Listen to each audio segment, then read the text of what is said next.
प्रकाश नहीं, इस चैप्टर का नाम है प्रकाशिक। प्रकाशिक, प्रकाशिक। अब मैंने ये क्यों नाम दिया इसका, क्योंकि इसी चैप्टर में हम लोग बहुत सारी चीज़ें देखेंगे। ये चैप्टर 2-3 चैप्टर का एक साथ समझिए मिश्रण है, और लेकिन हम लोग टॉपिक वाइज इसको अलग अलग से क्या करेंगे, पढ़ेंगे। सबसे पहले ये है आता है कि प्रकाश क्या है। प्रकाश क्या है तो बताइए, उस दिन हम लोग पढ़े थे प्रकाश क्या है, ऊर्जा का एक रूप है। ठीक, प्रकाश कैसा तरंग है बताइए, अरे बोलते काहे नहीं है। प्रकाश, हाँ, प्रकाश विद्युत चुंबकीय तरंग है। क्या प्रकाश को चलने के लिए माध्यम की आवश्यकता पड़ती है, बोलिए। प्रकाश को चलने के लिए माध्यम की आवश्यकता पड़ती है, नहीं पड़ती है। बात समझ में आ गया। कौन कौन से ऐसे प्रकाश हैं जिनको कौन कौन से ऐसे तरंग हैं जिनको चलने के लिए माध्यम की ज़रूरत नहीं पड़ती। आपको मैंने 2-3 का उदाहरण बताया था जो एग्जाम में बार बार पूछाता है। कौन सा, हाँ, परावैंगनिक, ठीक, और रेडियो तरंग और प्रकाश। इसके बारे में हम लोग क्या किए थे, पढ़े थे। तो हेडिंग डालेंगे प्रकाश, देखिए प्रकाश एक प्रकार की ऊर्जा है, ये बता दिए थे, किसमें बताए थे आप लोगों को आगे।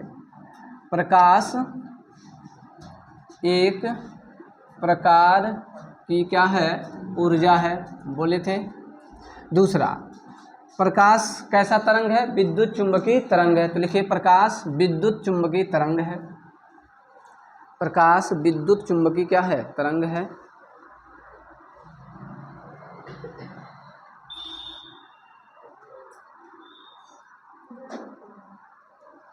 प्रकाश विद्युत चुंबकीय क्या है, तरंग है। ठीक है। प्रकाश हमको किस में मदद करती है, मुख्य रूप से प्रकाश हमको किस में मदद करती है। क्वेश्चन पूछा गया है, निम्नलिखित में से कौन हमें देखने में मदद करती है। तो प्रकाश जो है हम वो देखने के लिए क्या करती है, मदद करती है। अब ये कैसे हम लोग प्रकाश में, प्रकाश की मदद से कैसे हम लोग चीज़ों को देखते हैं, वो धीरे धीरे करके हम देखेंगे। अगला हेडिंग आता है प्रकाश के स्रोत। प्रकाश के स्रोत,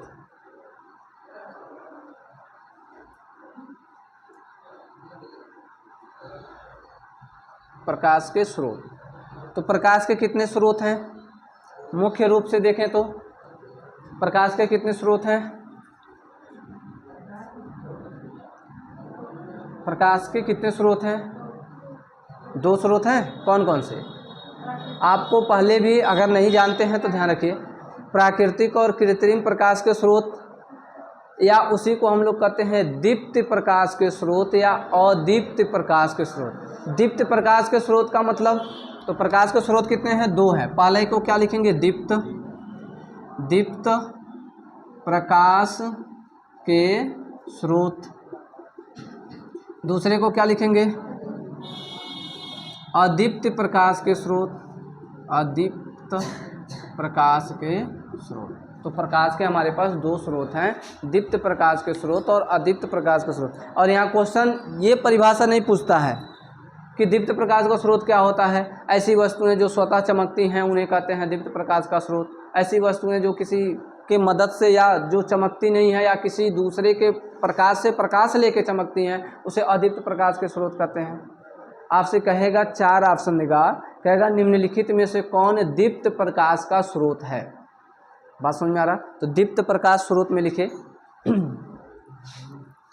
वे प्रकाश स्रोत जो स्वयं प्रकाश उत्पन्न करते हैं।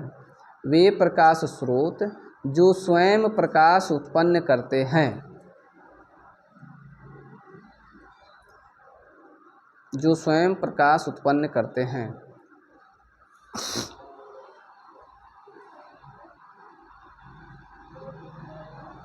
जैसे जैसे उदाहरण में लिखिए, बताइए कौन कौन से जो स्वयं प्रकाश उत्पन्न करते हैं। बिल्कुल, पहला तो हम लोग क्या कहते हैं, सूर्य। सूर्य स्वयं प्रकाश देता है कि नहीं देता है। दूसरा क्या लिखें, तारे। सूर्य भी एक तारा है तो तारे भी लिख सकते हैं, कोई दिक्कत नहीं है, तारे। और तीसरा बल्ब। बल्ब स्वयं देता है प्रकाश कि नहीं देता है। अरे भाई, बल्ब खुद से ही चमकता है ना, चमकता है कि नहीं चमकता है। तो दीप्त प्रकाश के स्रोत में सूर्य, तारे, बल्ब। आदि, और भी लिख सकते हैं आदि। दूसरा लिखेंगे अदीप्त प्रकाश के स्रोत। ये अग्निवीर वालों को इसलिए यहाँ से शुरू किया, नहीं तो अभी हमारा टॉपिक दूसरा था ग्रुप डी वालों के लिए। यहाँ से शुरू किए, यहाँ से क्वेश्चन बनता है। अदीप्त प्रकाश स्रोत,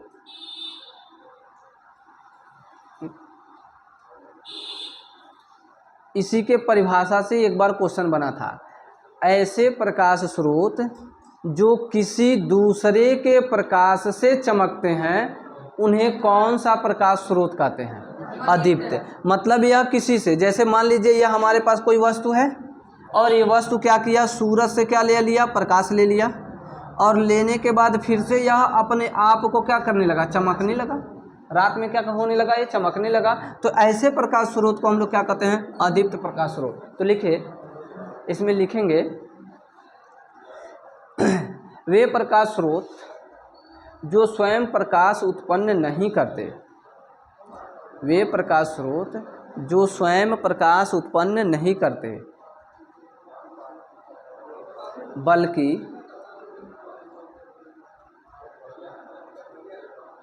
ध्यान रखिएगा, दीप्त प्रकाश स्रोत के, बल्कि दीप्त प्रकाश स्रोत के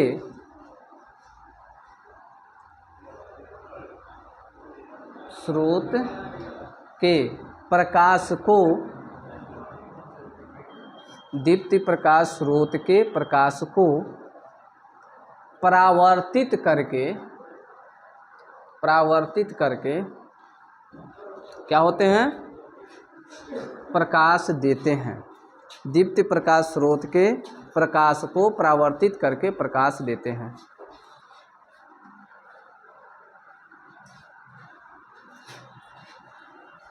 ठीक, जैसे सभी वस्तुएं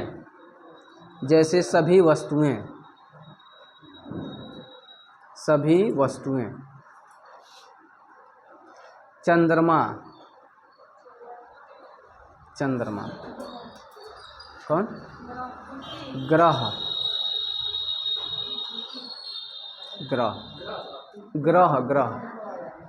ध्यान समझिएगा, हमने क्या बात कहा।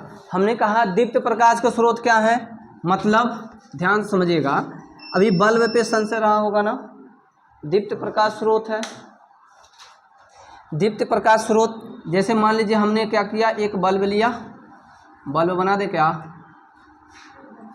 बल्ब है, ठीक है, ये वायर जुड़ा होगा, ये चमक रहा है, तो इससे प्रकाश निकल रहा है कि नहीं निकल रहा है। और इसके सामने हम क्या करते हैं, एक शीशा का टुकड़ा रख देते हैं, तो इसका प्रकाश इस पे पड़ता है और हमको क्या होता है, ये चमकता हुआ क्या करता है, दिखाई देता है। तो इस वस्तु को हम लोग क्या कहेंगे,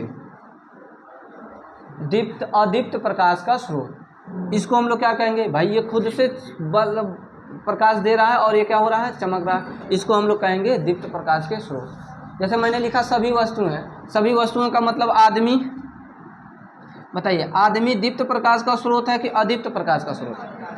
क्यों, आदमी कहाँ चमकता भाई, चमकता है, आप लोग चमक रहे हैं। अगर आप लोग नहीं चमकते तो फिर हम और आप एक दूसरे को देख ही नहीं पाते, इसका मतलब हम लोग चमकते हैं, ठीक है। क्या हुआ, बात समझ में आया? कैसे चमके, हमारे ऊपर प्रकाश आया और प्रकाश क्या हुआ, परावर्तित हुआ, अपरावर्तन के बाद हमारे आँख में आया और आपका फिगर हमारे आँख में बना। तो इस प्रकाश के वजह से आपका फिगर मेरे आँख में बन रहा है, इसका मतलब आप भी क्या हो रहे हैं, चमक रहे हैं। तो आदमी क्या होगा, अदीप्त या दीप्त? क्वेश्चन पूछा गया, निम्नलिखित में से कौन प्राकृतिक अदीप्त प्रकाश का स्रोत है? प्राकृतिक अदीप्त प्रकाश स्रोत, अदीप्त प्रकाश स्रोत बताइए कौन कौन से हैं प्राकृतिक अदीप्त प्रकाश स्रोत? हीरा प्राकृतिक है, चंद्रमा प्रकृति द्वारा उत्पन्न हुआ है, और चंद्रमा सूरज के प्रकाश को पहले पूरा दिन सोखता है, फिर रात्रि में क्या करता है, भेजता है। पूरा दिन क्या करता है, सोखता है, फिर रात में क्या कर देता है, भेजता है। तो चंद्रमा क्या हो गया, प्राकृतिक अदीप्त प्रकाश का स्रोत। आदमी बताइए, प्राकृतिक है आदमी? आदमी प्राकृतिक है कि नहीं है? आदमी चमकता है किसके प्रकाश से? सूरज के प्रकाश से। रतिया को नहीं चमकता है, वो दिन में चमकता रहता है, ठीक है। और पेड़ पौधे प्राकृतिक अदीप्त प्रकाश के क्या हैं? स्रोत हैं। तो जैसे में लिख लिए हैं। बोलिए कोई डाउट? अगर आपसे क्वेश्चन पूछा जाए तो कर लेंगे, हो जाएगा ना? चलिए, नहीं, और कोयले के खान में बनता है, मानव निर्मित थोड़ी है, प्राकृतिक रूप से पाया जाता है, ठीक। कृत्रिम वो होगा, कृत्रिम नहीं होगा, प्राकृतिक ही होगा। चलिए आगे बढ़ते हैं। प्रकाश का व्यवहार, हेडिंग डालेंगे प्रकाश का व्यवहार।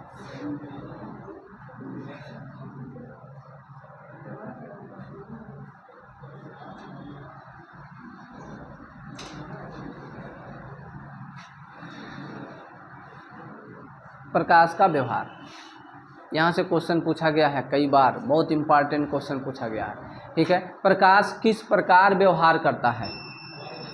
प्रकाश का जो व्यवहार है वह किस प्रकार का है, बताइए।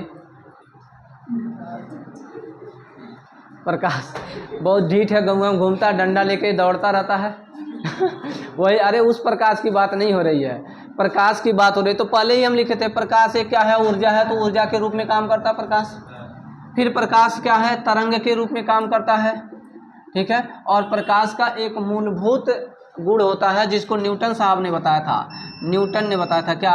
प्रकाश कण के रूप में भी क्या करता है? काम करता है। और प्रकाश के गुच्छे को हम लोग क्या कहते हैं? फोटान कहते हैं। गुच्छा मतलब उसके कण क्या होते हैं? मूल करके मिलते होते हैं। तो लिखेंगे प्रकाश के व्यवहार में, पहला, प्रकाश तरंग की भांति व्यवहार करता है।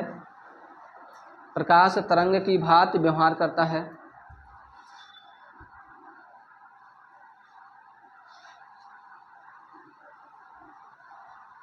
तरंग की भांति क्या करता है? व्यवहार करता है।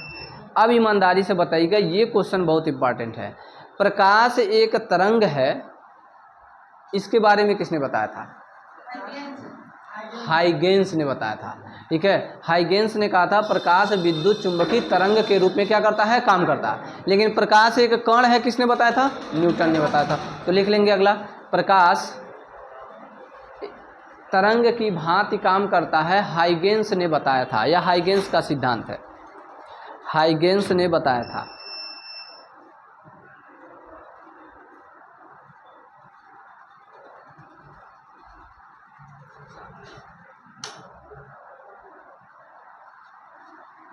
तरंग की भांति काम करता, किसने बताया था? हाइगेंस। दूसरा व्यवहार इसका क्या है? प्रकाश एक कण के रूप में भी व्यवहार करता है। प्रकाश कण के रूप में भी व्यवहार करता है।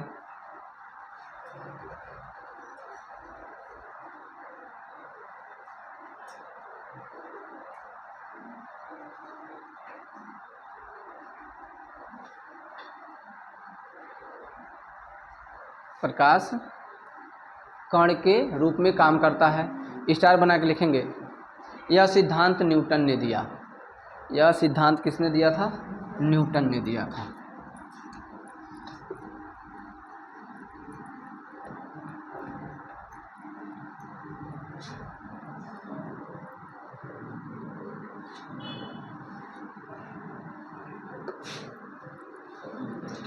यह सिद्धांत किसने दिया था? न्यूटन ने दिया था। बोलिए क्लियर है? आगे बढ़ें, क्वेश्चन का जवाब दे लेंगे। दीप्त प्रकाश का स्रोत क्या है? सूर्य, तारे, बल्ब, ठीक है। दीप्त प्रकाश स्रोत क्या है? परिभाषा, हाँ, ऐसे वस्तुएं जो स्वयं प्रकाश से प्रकाशित होती रहती हैं। अदीप्त प्रकाश के स्रोत, खुद का प्रकाश न हो, स्वयं का प्रकाश क्या हो? न हो, ठीक है, स्वयं का प्रकाश न हो। दूसरा गुण बताइए। हाँ, वह प्रकाश को परावर्तित करके क्या होता है? चमकता है। जैसे में सभी वस्तुएं, चंद्रमा, आदमी, और फिर क्या कहते हैं, मतलब प्रकृति द्वारा निर्मित सभी वस्तुएं प्राकृतिक वस्तु अदीप्त प्रकाश के स्रोत हैं। बात क्लियर है? चलिए अगला हेडिंग डालेंगे, प्रकाश के लक्षण। अभी तक तो हमने व्यवहार देखा, प्रकाश कैसे काम करती है, तो तरंग के रूप में जाती है, प्रकाश कण के रूप में भी जाती है, तरंग के रूप में जाती है किसने बताया? हाइगेंस ने बताया।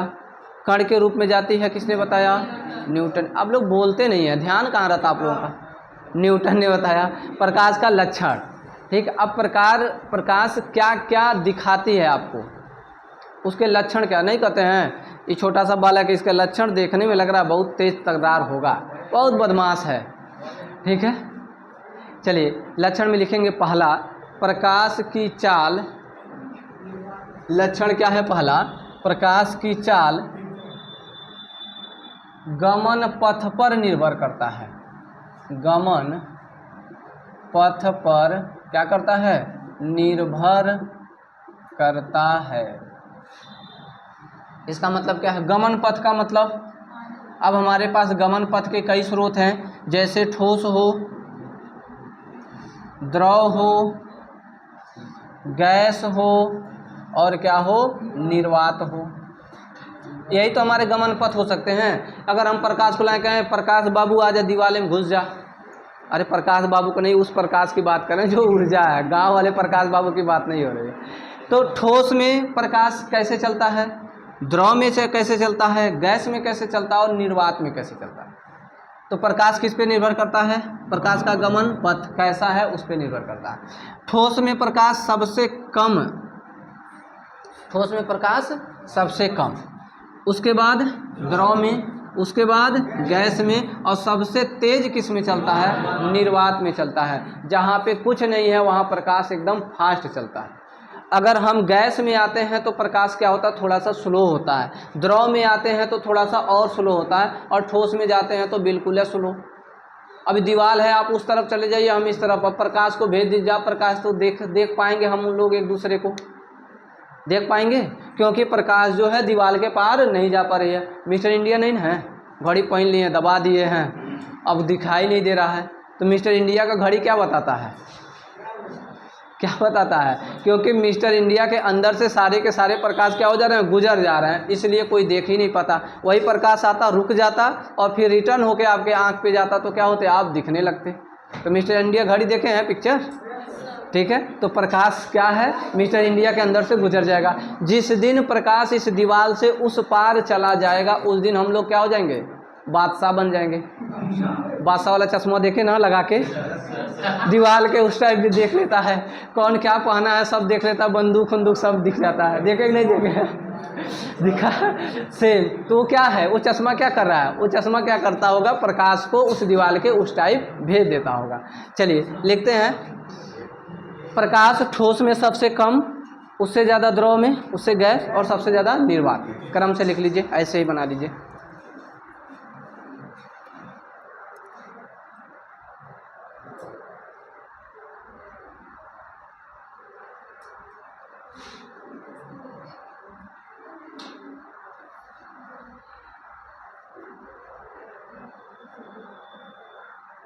हो गया?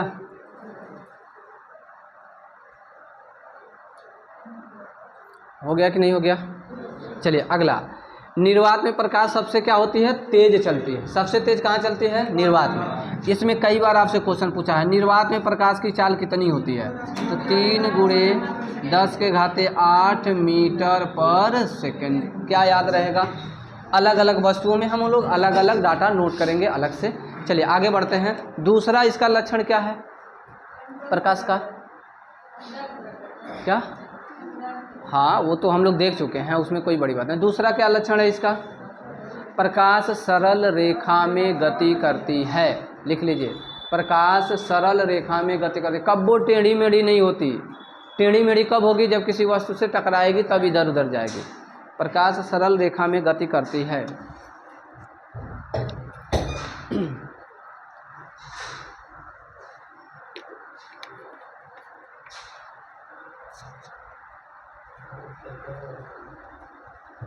ठीक। अगला इसका लक्षण क्या है? ठोस एवं द्रव माध्यम में, ठोस एवं द्रव माध्यम में प्रकाश के अंदर परावर्तन का गुण होता है। प्रकाश के अंदर परावर्तन तथा अपवर्तन का गुण होता है। प्रकाश के अंदर परावर्तन तथा अपवर्तन का गुण होता है। ठोस में क्या होती है? ठोस से प्रकाश क्या होती है? परावर्तित होती है। अभी हम लोग समझेंगे परावर्तन क्या है। द्रव में क्या होती है? अपवर्तित होती है। अपवर्तन होता है उसमें, मतलब मुड़ जाती है।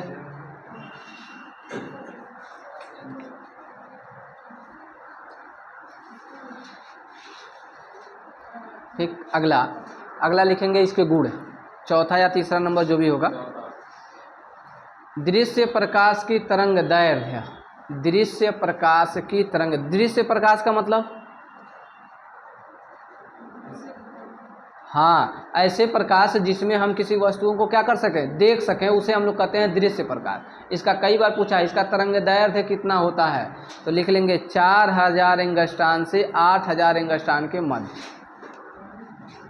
4000 एंगस्ट्रॉन से 8000 एंगस्ट्रॉन के मध्य। कहीं कहीं यहाँ 7800 लिख लेता है, ठीक है, और यहाँ कितना लिख देता है?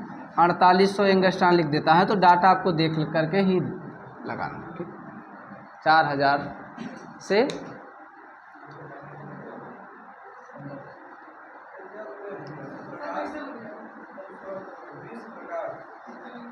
दृश्य प्रकाश की तरंग दैर्घ्य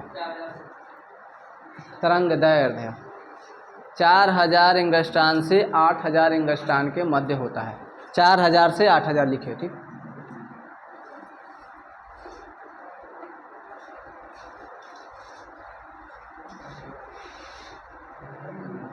ठीक, अगला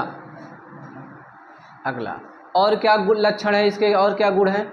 चमकदार सतह रहती है, उससे प्रकाश क्या हो जाती है? परावर्तित हो जाती है। अगला लक्षण लिखेंगे, प्रकाश चमकदार सतह से परावर्तित हो जाती है। प्रकाश चमकदार सतह से क्या हो जाती है? परावर्तित हो जाती है।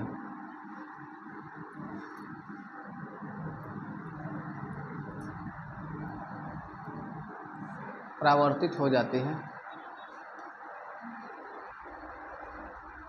आप लोगों को 3 माध्यम में याद रखना है। निर्वात में याद रखना है। निर्वात में प्रकाश की चाल कितना होता है याद रखना है। जल में कितना होता है, कांच में कितना होता है। निर्वात, जल और कांच, और एक और होता है हीरा। इसमें आपको प्रकाश की चाल को क्या करना है? याद रखना। तो बताइए इसमें कितना था? 3 × 10⁸ मीटर पर सेकेंड। जल में कितना था? 2.25 × 10⁸ मीटर पर सेकेंड। 2.25 है, ठीक है। और कांच में कितना होता है? 2 × 10⁸ मीटर पर सेकेंड। 2 × 10⁸ मीटर पर सेकेंड। हीरा में बताएंगे क्या आपको? हाँ, 1.25, 1.24 भी लिख सकते हैं, 24 कुछ रहता है, × 10⁸ मीटर पर सेकेंड। ये चारों डाटा आप याद रखिएगा।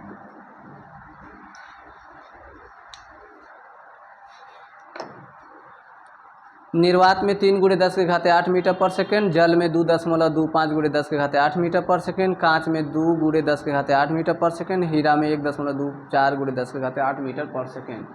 ये जब हम लोग पढ़ेंगे अपवर्तन ना, प्रकाश का अपवर्तन, तो उसमें फिर आएगा, इसका यूज आएगा।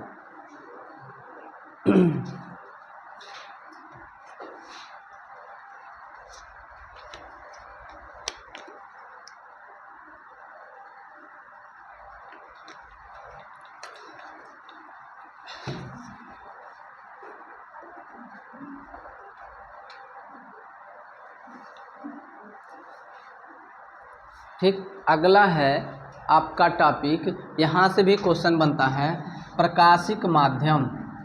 प्रकाशिक माध्यम या इसी को कहता है पारभाषक माध्यम। प्रकाशिक माध्यम। अच्छा, प्रकाशिक माध्यम कितने टाइप के होते हैं? आप बचपन में कला बनाते थे? बोलिए, बनाते थे कि नहीं बनाते थे? और जब नहीं बनाने आता था तो क्या करते थे? गोज देते थे। हाँ, कापी फाड़ देते थे। हाँ, अब परीक्षा में बैठे हैं, नहीं बनाने आता था तब क्या करते थे, दूसरे से बनवाते थे। अब घर पे अगर सर जी कहें बिहने ही फूल नहीं बनी तब क्या करते थे, तो आप जाते थे, मम्मी नया नया साड़ी खरीद के लाती थी, उसमें एक खड़खड़ खड़खड़ करता था, पेपर लगा होता था, निकाल के लाते थे। कौन सा पेपर नाम है उसका, कार्बन पेपर नहीं, एक आता ऑक्सी पेपर। क्या नाम होता था, ऑक्सी पेपर। और ऑक्सी पेपर को हम इस वाले फूल पे क्या करते थे, रख लेते थे।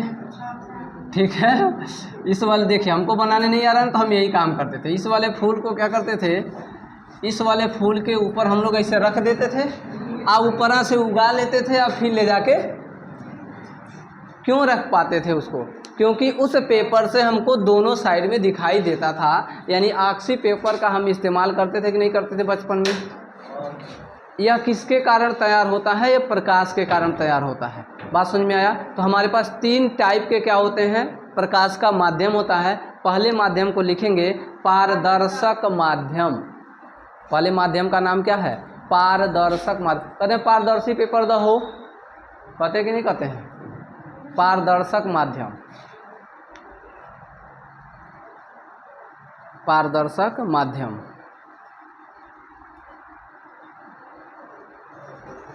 पारदर्शक माध्यम, बताइए पारदर्शक माध्यम में,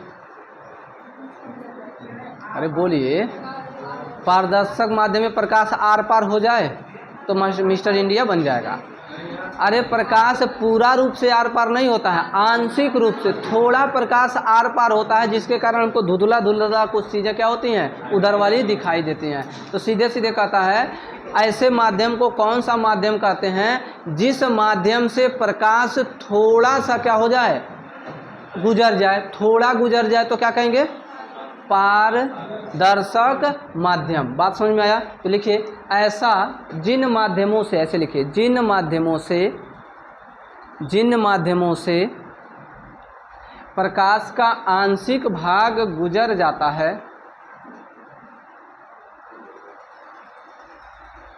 जिन माध्यमों से प्रकाश का आंशिक भाग गुजर जाता है उन्हें पारदर्शक माध्यम कहते हैं।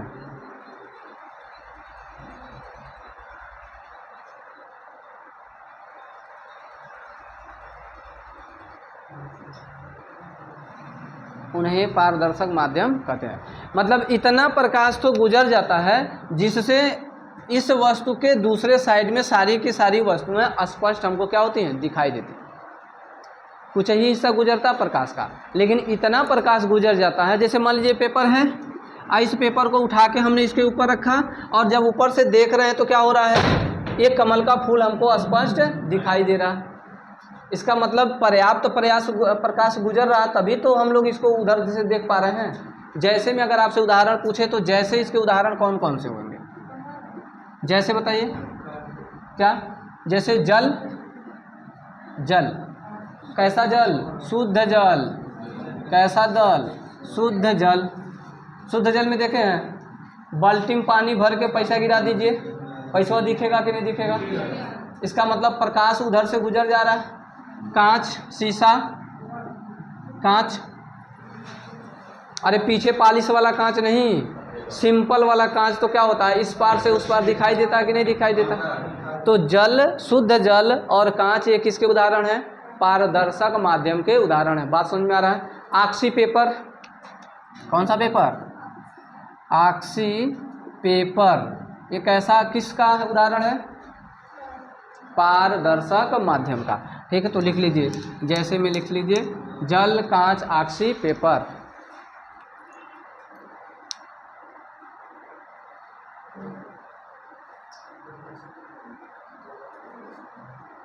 वायु, वायु कैसा माध्यम है।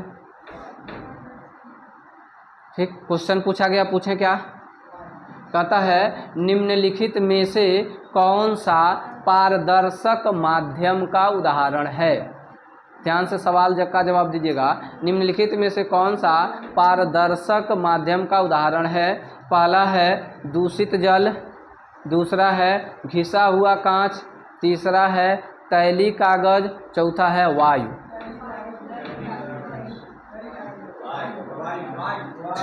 तैलीय कागज कहाँ से होगा भाई? वायु होगा ना। वायु में देखिए प्रकाश पूरा का पूरा चला जा रहा है और वायु में हम लोग एक दूसरे को एकदम चकाचक देख रहे हैं। देख रहे हैं कि नहीं देख रहे हैं? तो कैसा माध्यम हुआ? पारदर्शक माध्यम। पार मतलब दूसरे तरफ, दर्शक मतलब देखने वाला, दूसरे तरफ आसानी से देख पाएं। तो उदाहरण दे सकते हैं। अगला हेडिंग डालेंगे अर्ध पारदर्शक माध्यम। अर्ध पारदर्शक माध्यम।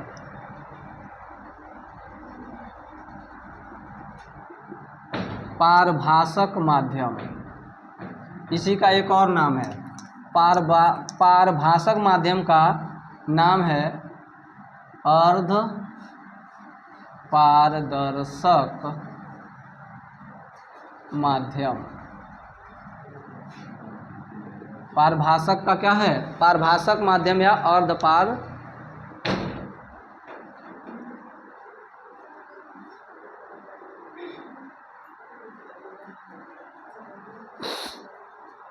ठीक, इसमें क्या लिखेंगे? उसका नाम ही है अर्ध पारदर्शक माध्यम।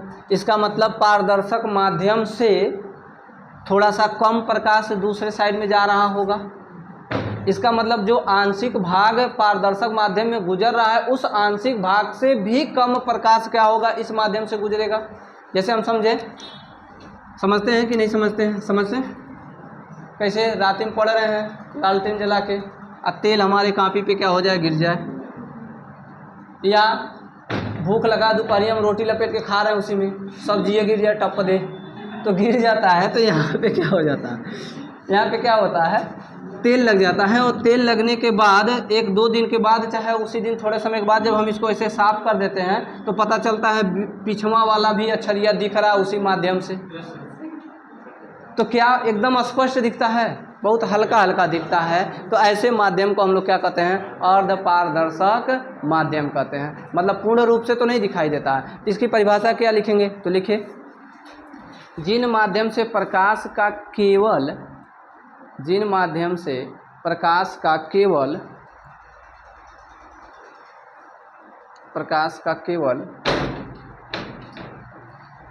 आंशिक भाग ही गुजर पाता। केवल इसीलिए लगाए हैं, उसमें लगाए हैं आंशिक भाग गुजर पाता, इसमें लगवाएं केवल, मतलब बहुत थोड़ा सा आंशिक भाग ही गुजर पाता है। केवल आंशिक भाग ही क्या होता है?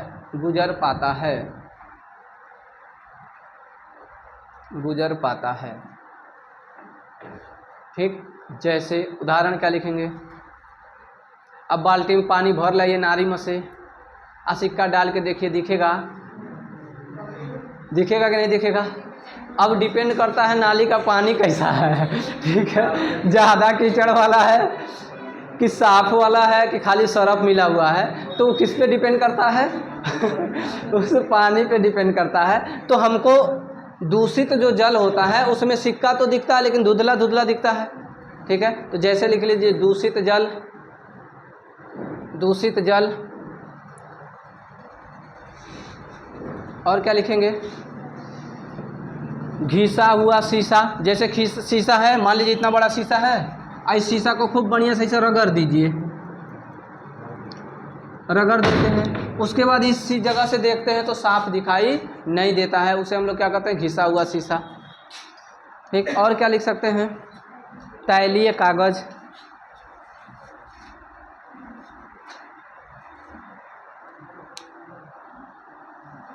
तैलीय कागज,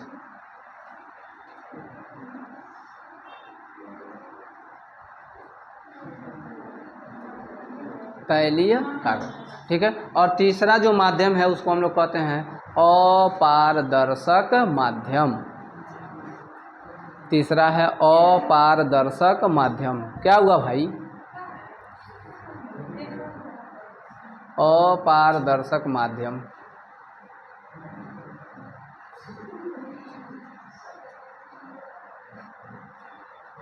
अब इसका उदाहरण लिख लेंगे। क्या परिभाषा? ऐसे माध्यम जिसमें से प्रकाश बिल्कुल नहीं गुजर पाता। ठीक है, तो लिख लीजिए, ऐसे माध्यम जिसमें से प्रकाश बिल्कुल नहीं गुजर पाता बिल्कुल नहीं, ऐसे माध्यम जिसमें से प्रकाश बिल्कुल नहीं गुजर पाता।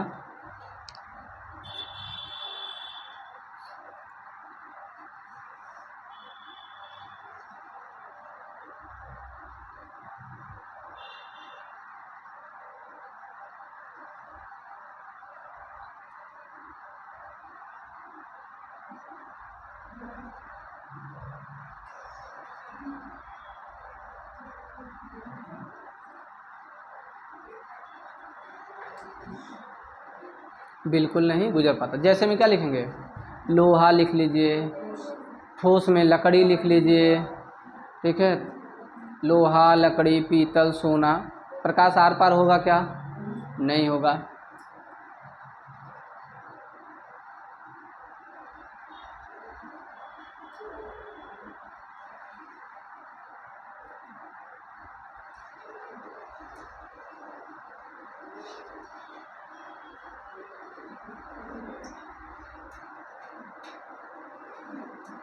अगला हेडिंग डालेंगे प्रकाश का परावर्तन। प्रकाश का परावर्तन, तो प्रकाश का परावर्तन हम लोग अगले वीडियो में देखेंगे।